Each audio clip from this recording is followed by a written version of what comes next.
OG Lee in the house. Once again, once again. Thank goodness. Thank goodness. Recently, President Trump told ILHAN Omar, the representative from Minnesota, he told her basically to go back to Africa. They started calling uh, President Trump racist. And some people agree with that.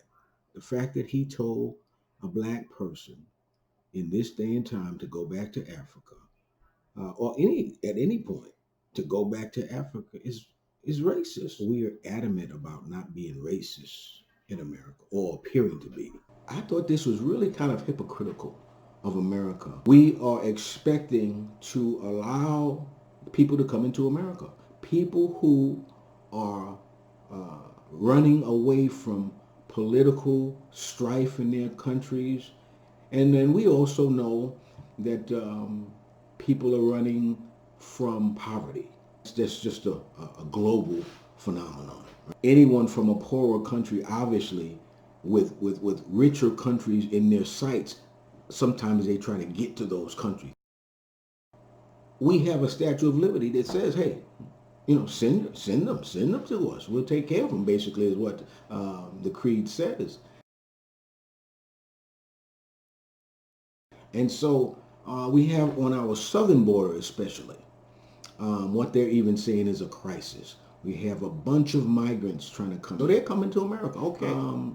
We as a body of American people, we say that, yes, send them. We'll help we'll take care of them. We'll do what we can. Bring them on in. One of the ways that we pay for this is from our taxes. And one of the things that our taxes go to is foreign aid. We give aid to other countries, just direct foreign aid. We give them money directly. One of the countries that we give the most to is Israel. We look at Israel as a very strategic ally in the Middle East. We don't condone wars, and our president is vehemently trying to build walls, and we are very much opposed to any more walls, most people. But now, if you look at Israel, Israel is like a country living in a big prison cell.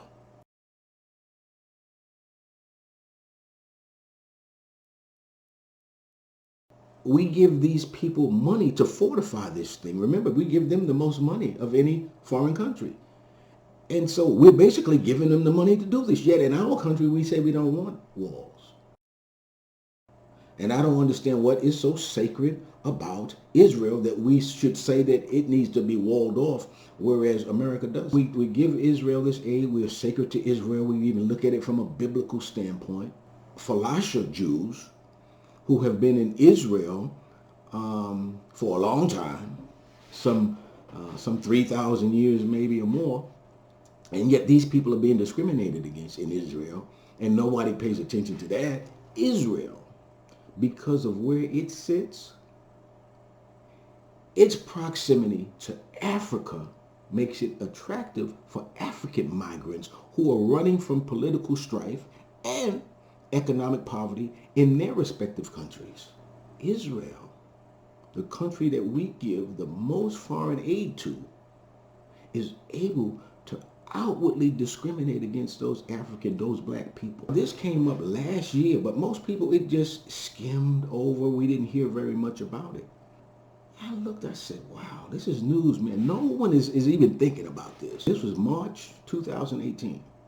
Here's a program in Israel that encourages, right?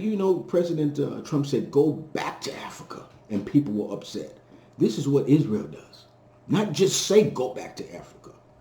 They give the migrants that they call infiltrators, people who run from things in their country, from strife, political strife in their country, war, famine. They call them infiltrators, first of all. They came up with a program to pay these migrants $3,500 and a plane ticket to leave to wherever you wanted to go, either back to where you came from or Rwanda or Uganda. And the people said, no, we don't want to go back to those countries. So much so that they're willing to stay in jail in Israel before they get sent back to those countries or sent to those countries. If you get caught after a certain time from this program, if you get after March 2018, I don't know how many, maybe you got 90 days or something. But if you get caught after that time, you go to jail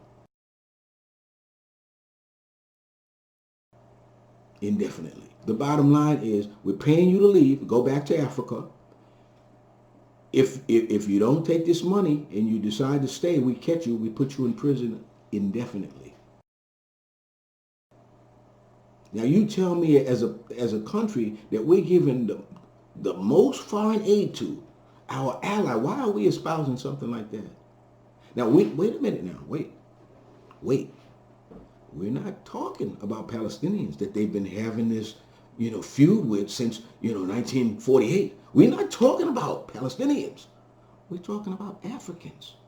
We're talking about Africans going from Africa to Israel, facing the same thing, the same dangers that Hispanics face coming into America, crossing the Rio Grande, all of these kind of things coming through tunnels, being brought in by coyotes. They're going through the same thing. They're coming into Israel, and when they finally make it, and they're looking for freedom, and they're looking for a way to be progressive and come up, when they finally make it, they face being deported or sent to prison. But the ones that are there now, they give them $3,500 and a plane ticket out. Is that not saying go back to Africa? Listen to this, because this is not fake news. This is Reuters, right? And if you were paying attention at that time, it was news. It just wasn't covered by the mainstream. But listen to this. Listen to this. Israel offers to pay African migrants to leave, threatens jail. Israel said on Wednesday it would pay thousands of African migrants living illegally in the country to leave, threatening them with jail if they are caught after the end of March. Prime Minister Benjamin Netanyahu, in public remarks at a cabinet meeting, said a barrier Israel completed in 2013 along its border with Egypt had effectively cut off a stream of illegal infiltrators from Africa after some 60,000 crossed the desert frontier. The vast majority came from Sudan, and many said they fled war and persecution as well as economic hardship. But Israel treats them as economic migrants. The plan, launched this week, offers African migrants a $3,500 payment from the Israeli government and a free air ticket to return home or go to third countries which rights groups identified as Rwanda and Uganda. We have expelled about 20,000, and now the mission is to get the rest out, Netanyahu said. An immigration official, speaking on condition of anonymity, said there are some 38,000 migrants living illegally in Israel, and some 1,400 are being held in 2 detention centers. Beyond the end of March, those who leave voluntarily will receive a significantly smaller payment that will shrink even more with time, and enforcement measures will begin, the official said, referring to incarceration. Some have lived for years in Israel and worked in low-paying jobs that many Israelis shun. Israel has granted asylum to fewer than 1% of those who have applied and has a years-long backlog of applicants. Rights groups have accused Israel of being slow to process African migrant asylum requests as a matter of policy and denying legitimate claims to the status. Netanyahu has called the migrants' presence a threat to Israel's social fabric and Jewish character, and one government minister has referred to them as a cancer. Tiklet Michael, a 29-year-old asylum seeker from Africa who lives in Tel Aviv, said in a response to the Israeli plan that paying money to other governments to take in Africans was akin to human trafficking and smuggling. We don't know what is waiting for us in Rwanda and Uganda, he told Reuters. They prefer now to stay in prison in Israel instead. In his remarks, Netanyahu cited the large presence of African migrants in Tel Aviv's poorer neighborhoods, where he said veteran residents, a reference to Israelis, no longer feel safe. So today, we are keeping our promise to restore calm, a sense of personal security, and law and order to the residents of South Tel Aviv and those in many other neighborhoods, Netanyahu said. This is an official program from the Israeli government. We're not talking about Egyptian Africans. We're not talking about Palestinians. We are talking about Africans in general from countries like the Sudan who are coming, escaping danger, war, poverty, famine. What?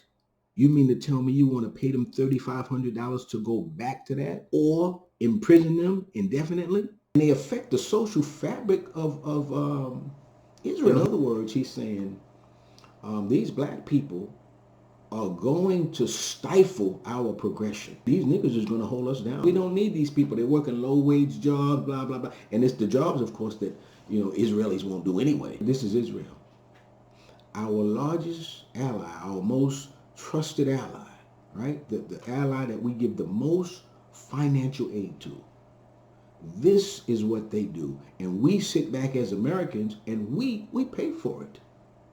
The wall, we pay for it. Even though we say we don't want a wall on our border. It makes no sense. This is not just saying go back to Africa. Huh? This is literally doing it. America, are we with this? This is what we are paying for as Americans. These people, this is something that everyone in the world should be paying attention to, but moreover, African Americans.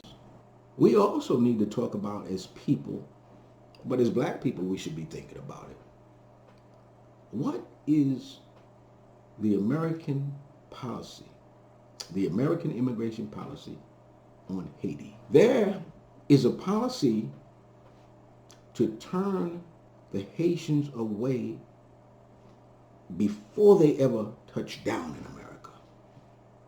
In other words, at sea, in that raft that you made to try to make it to America, turn your ass right back around on that makeshift raft and take your ass back to Haiti. We need to discuss that. That's very un-American, but yet no one is shedding any light on that. It's very important because if you espouse to be a nation, remember the creed at the statue. If you espouse that, you got to live up to it. You have to live up to it. It makes no sense that in 2019 that you would have black people in a progressive country like Israel. I mean, think about what you hear Netanyahu say. Think about it. Think about it. Think about it. Anyway, I'm OG Lee, and I'll see you again soon.